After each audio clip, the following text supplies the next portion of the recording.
రాష్ట్రంలోని సాంకేతిక కళాశాలలో ప్రధానంగా ఇంజనీరింగ్, ఫార్మసీ కళాశాలలో విద్యార్థులు, అధ్యాపకులు ఎదుర్కొంటున్నటువంటి ప్రధాన సమస్యలు ఫీజు రియంబర్స్మెంట్ రాలేదని సర్టిఫికేట్లు ఇవ్వకపోవడం, ఫీజు రియంబర్స్మెంట్ రాలేదని జీతాలు చెల్లించకపోవడం, సర్టిఫికేట్లు ఇవ్వకపోవడం ప్రధానంగా మనకు కనపడుతున్నటువంటి సమస్య.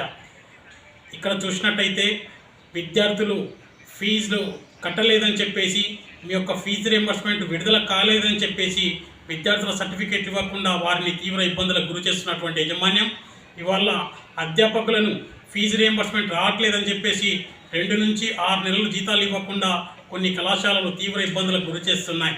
మరి జీతాలు చెల్లించడం లేదు కదా అని చెప్పేసి మేము ఉద్యోగం నుంచి వెళ్ళిపోతున్నాం, మా సర్టిఫికేట్లు మాకు ఇవ్వండి అని అగ్గోలు పెడుతున్నప్పటికీ కూడా అవి సర్టిఫికేట్లు ఇవ్వకుండా తీవ్ర ఇబ్బందులకు గురి చేస్తూ మానసికంగా, ఆర్థికంగా తీవ్ర ఇబ్బందులకు గురి చేస్తున్నటువంటి యాజమాన్యం ఇవాళ అధ్యాపకులు ఎటు వెళ్ళాలో తెలియలేనటువంటి పరిస్థితి నెలకొన్నది.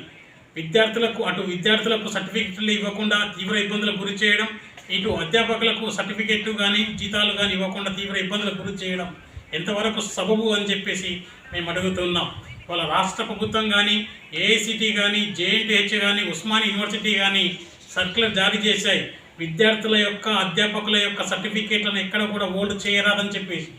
కానీ ఆ యొక్క సర్క్యులర్లను తుంగలో తొక్కి రాష్ట్ర ప్రభుత్వం విడుదల చేసినటువంటి ఆర్డర్లను తుంగలో తొక్కేసి వాళ్ళ సొంత నిర్ణయాలతోటి సర్టిఫికెట్లను హోల్డ్ చేసి ఉద్యోగులను మరియు విద్యార్థులను తీవ్ర ఇబ్బందులకు గురి చేస్తున్నటువంటి పరిస్థితి రాష్ట్రంలో నెలకొన్నది.